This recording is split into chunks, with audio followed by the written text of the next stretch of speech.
Should Joey B win MVP? Plus, Jamar Chase's quest for the Triple Crown, the toughest man in football, and another primetime matchup on the road.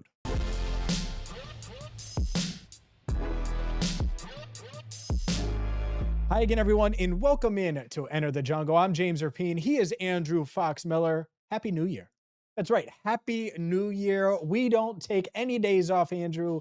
And that's why this New Year's Eve, we are spending it together. We are spending it with you here on Enter the Jungle. We are brought to you by Garage Beer, proudly part of the Big Play Network. You can catch us weekly on the FanDuel Sports Network and every single Tuesday at 8 Eastern, even on Christmas Eve or New Year's Eve, doesn't matter, right here on Cincinnati Bengals Talk. Search us on YouTube and find us there. And Andrew, let's dive into it because Joe Burrow has 42 touchdown passes. He's completing 69.8% of his passes this season and has thrown for a franchise record 4,641 yards. The touchdown pass is also a Bengals record. And he seems to be getting some MVP love, at least internally. You're about to hear from a few of his teammates in just a second. But when I toss out the idea of Joe Burrow for MVP, what's your initial reaction? I mean, when we talked about it recently, I felt as though obviously he should be, in my opinion, front runner if they get into the postseason. Regardless as to whether or not they get into the postseason, I think more people should be talking about it. Let's put it that way. I don't think there's enough people talking about it and making strong cases for it because it's right there. You could run with it. There's plenty of story, plenty of narrative, and I think national media, it should be everywhere. It should be. And here's what annoys me is people making it a team award. I had to think of how I was going to phrase that. And so many do, well, the Bills are so good and they're going to get the 2 seed and Josh Allen is amazing and he very well may win MVP. Or, well, Lamar is so awesome and so are the Ravens and they could win the Super Bowl this year. No doubt. But what does MVP mean? And I always go back to that because I think the Bengals would stink without Joe Burrow. I don't think we would be having a discussion about Jamar Chase for the Triple Crown. I don't think we'd have the discussion about T. Higgins' future and it being worth it to pay him because I think Joe Burrow gets the most out of both of those guys. I think I know he is the reason Zach Taylor is still here in Cincinnati from a few years ago. Joe Burrow saved a lot of people's jobs, right? So when you talk about value, our YouTube channel, Cincinnati Bengals Talk, Right, would be if Joe Burrow didn't exist. That's where I think about it. And so I look at it from that perspective and I look at the stats and I think about the Bengals record. And now that they're 8-8 and not 4-8, now that they're in playoff contention and we're not talking about the draft in the offseason and all of the things that need to happen. And they very well could be on the outside looking into the playoff race. But when I think of most valuable player, and then I look at the numbers, and there are a bunch of them, but to me, 40 plus touchdowns, 8 picks, 45 plus 100 yards, those are MVP like numbers, right? He's only the third quarterback to do that. Aaron Rodgers won MVP in 2011. Tom Brady won MVP doing that in 2007. That's the Randy Moss year for those wondering. And he still has a game to play. These are 16 game numbers. It's like, okay, well, why wouldn't he be being discussed, especially if the defense is as bad as everyone says? Especially if the offensive line stinks, or Zach Taylor's this crappy head coach that everyone's talking about, or the Bengals are this crappy franchise that has a cheap front office that isn't worried about winning and is more worried about the bottom line. Like if even half of those things are true, that's part of Joe Burrow's case. That's the case I would make is, you mean, so poor franchise or a franchise that cries poor, ownership that you question, head coach that you question down the stretch, defensive coordinator that still could be out the door, defense that doesn't have enough playmakers, offensive line that can't block on the interior and can't have a competent run game. Like I could go on and on and on. All of these things that we've said over the past 8, 10, 12, 17 weeks. And you look up and the Bengals are 8-8. There's a path to the playoffs. They've won 4 straight and Joe Burrow's put up these numbers. To me, that's MVP. Yeah, you pretty much hit on exactly what I wanted to point out, which is simply that those that are out there, whether you're arguing against it or arguing for it, regardless of your stance, if you're out there and you're pointing that everything around Joe Burrow is awful, fire the coach, not just Zach Taylor. Fire Lou Anarumo, fire Frank Pollock, offensive line, everything you just pointed out. If it's that dire, It's that just inept. Everything around Joe Burrow. Well, then, ooh, guess what? Guess where Burrow is? He's on a pedestal. He is the most valuable player. I don't want to take us off on a little side tangent, but you pointed out that one stat. I just want to point this out. I love when people go wild with their let's line up all these great statistics. And this isn't to disparage Joe Burrow. I think he absolutely deserves it. I think there's some really good little anecdotal, numbers out there to prove how talented he's been, especially this season. But the one I'm gonna nitpick. Can I nitpick? Am I allowed to do that? Go ahead. Yeah. All right. I think it was NFL and CBS. I don't know where it originated, but I know they put it out there on social media. It was like, okay, quarterbacks, less than 10 interceptions, over 4,500 yards passing, 40 plus touchdowns. You're adding 3 filters to that list. And this is what I love. You see it on broadcast too. You had to throw in the interception thing. I knew there was something there. When I was looking at that stat, I was like, we had to add an extra filter. Why did we do that? And yes, you could sit there and say, look at the 3 quarterbacks that were on this list, Brady, Rodgers, Burrow. But like, let's change that filter for a second. Like if we take that and change it to 12 or less even, we're not even going to go much more, 12 or less. Well, now you're adding Mahomes twice, actually, I think 2018, 22, Brady in 21, Peyton Manning in 04 and 13. That's just making it 12 or less. You can climb your way up and it's going to happen more and more. But I will say with that stat, the crazy thing to me is that Burrow's been sacked 44 times this season. Like no quarterback on that entire list. If you took that entire list, get rid of interceptions, get rid of that entirely. And you've got way more quarterbacks, way more years of this happening. 44 sacks. No one comes close. The next closest quarterback, actually quarterbacks, was Aaron Rodgers, Matthew Stafford, and each of them were sacked 36 times, and both in 2011.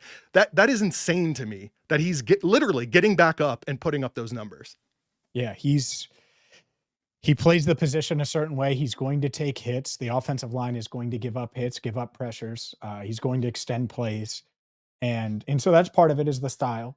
At the same time, part of it is that's how he's had to play. That's how they're at their best. And that's the other element here when you talk about value and most valuable player. And don't just take our word for it. Here's Jamar Chase, Orlando Brown Jr., and Zach Taylor on Joe Burrow and why he should be the MVP. I've been said he was MVP last week, so I think him winning this game right here just got him in first place of the race. He's so important to our success. I think it's loud and clear. He's been the most valuable player, obviously, for us. He's kept us in games. He's won us games. He's done everything he needs to do to go out and win that award, in my opinion, man. And I've obviously been a part of 2 separate MVPs on 2 separate teams, 2 separate years. And, man, I feel like Joe's the best quarterback in football right now and best player in football. He's playing like it. I don't know that anybody can stand on a field and watch Joe Burrow and say he's not the best player in the world, and then you can transfer that argument to Jamar Chase as well. And you can argue those 2 to death. But the clearest thing I can say is I would not trade Joe Burrow for any player in the universe. And so, to me, that's MVP to me. As far as the MVP goes, Andrew, it's not going to be Joe Burrow. I can confidently say that. I don't expect him to win the award. But I also think people are confused about the most valuable element.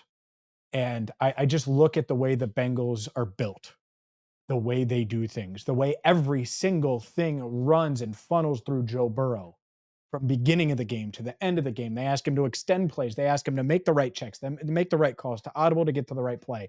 Not just sometimes, not just on 3rd and 7, on 1st and 10, on 2nd and 8, on every single play.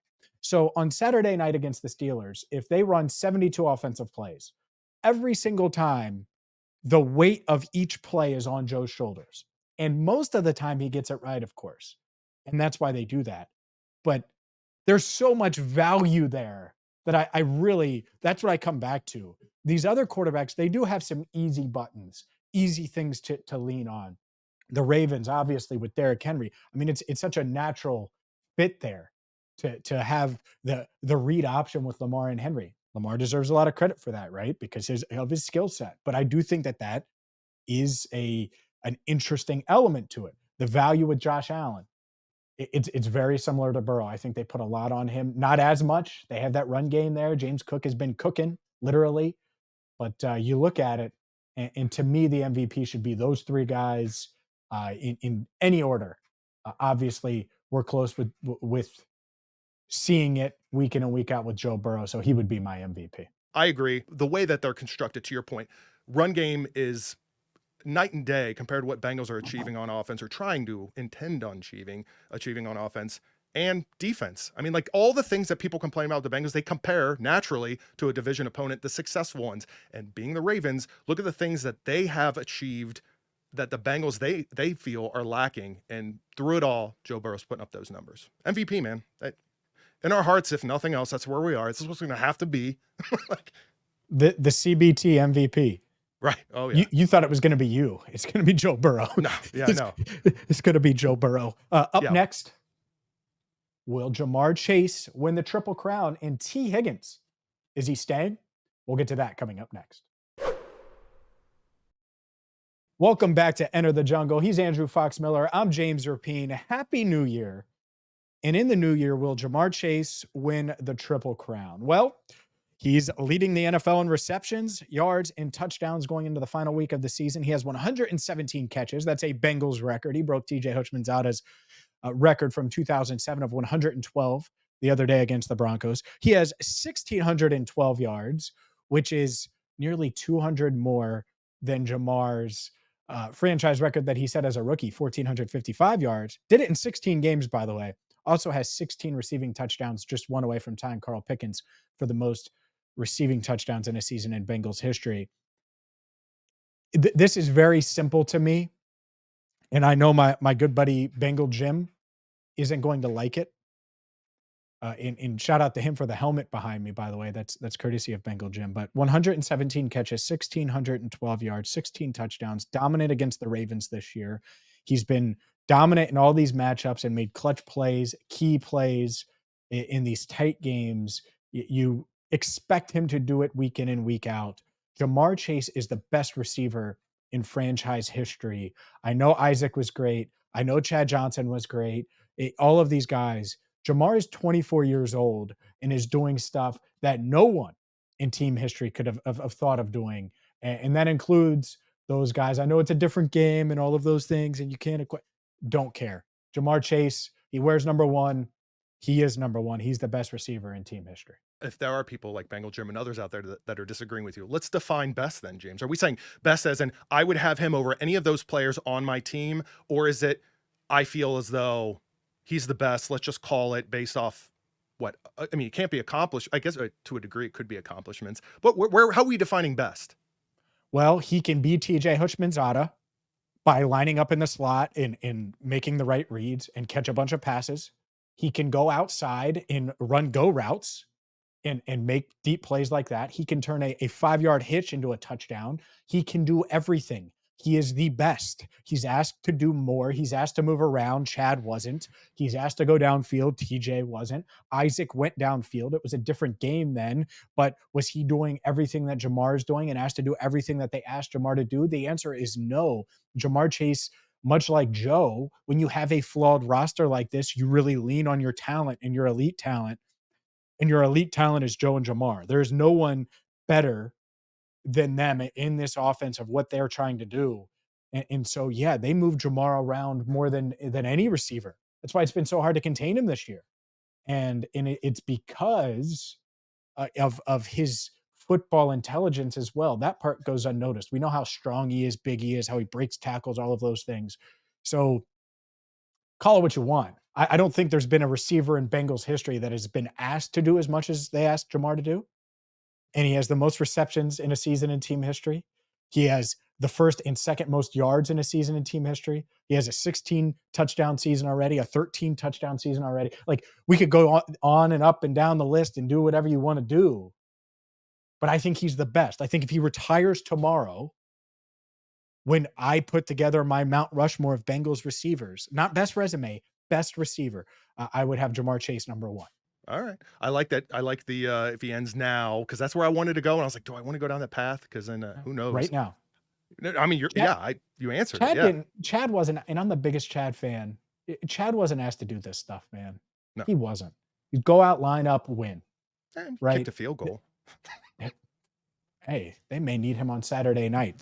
Speaking of receivers, T. Higgins in what could have been his final game at Paycor Stadium. It better not be his final home game at Paycor Stadium. 131 yards, 3 touchdowns, tee time. This is very simple. We'll have plenty of time this offseason to discuss it. Pay him. You better. The pressure's on. The pressure's on, Bengals. You better pay T. Higgins, period. No doubt. No doubt. What do you predict at where we stand right now in heading into the year 2025? What do you predict that actually the outcome will be? You don't need to back it up with a lot of whatever, but expectation. The Bengals re-sign T to a long-term deal. Anything less than that is a disappointment. I'm going to agree with you there.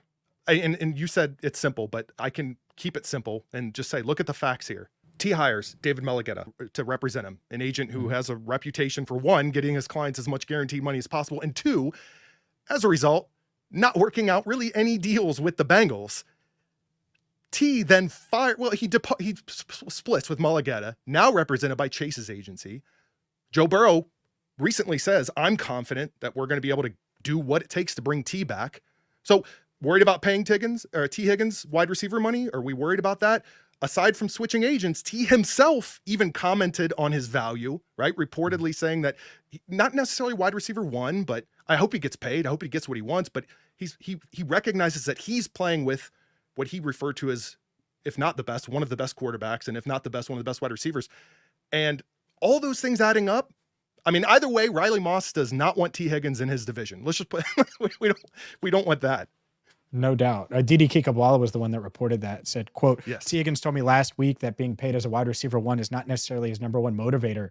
I'm playing with, if not the best, one of the best quarterbacks, if not the best, one of the best wide receivers. That opens things up for me. Yeah, T, you clearly want to stay. Joe wants you. Bengals front office, pressure's on you. Keep T in town.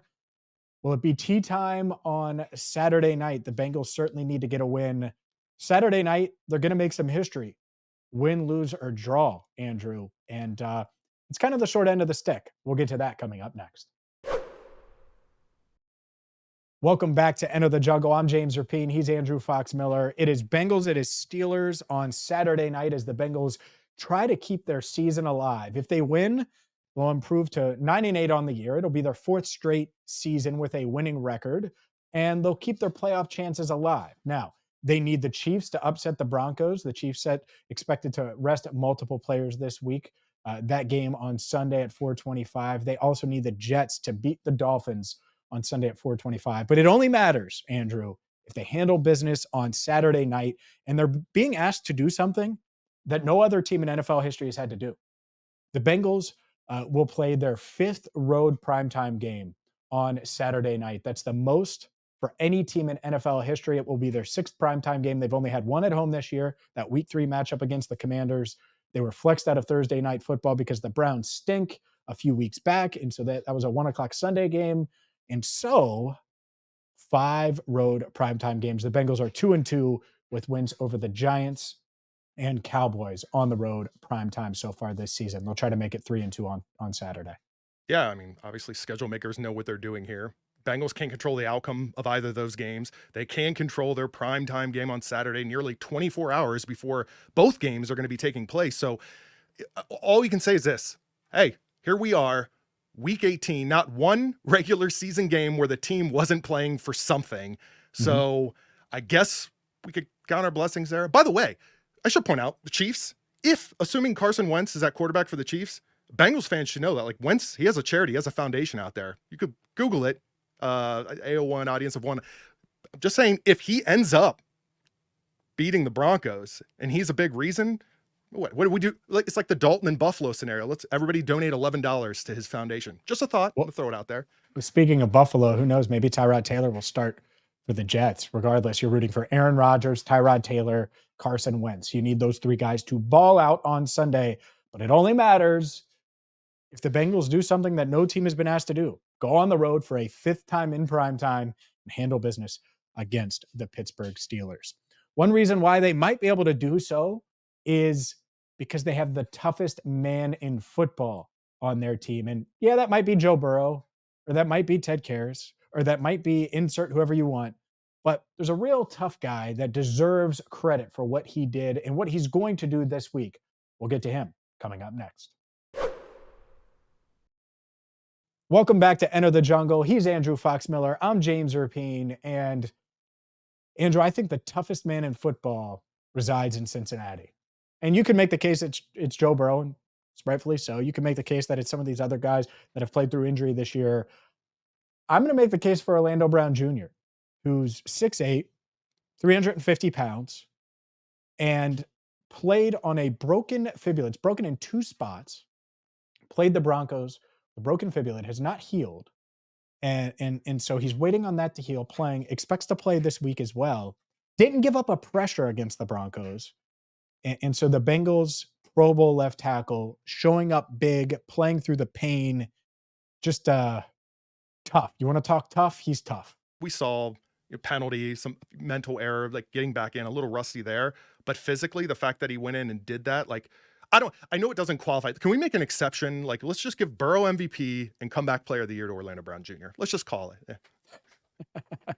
Yeah, that's unfortunately probably what Burrow's going to win. But yeah, I think Orlando, he's playing so great. He's such a big part of this team. And it's happened pretty quickly, and they need him. I mean, if they're going to go on any kind of run, if they're going to beat Pittsburgh, they need him.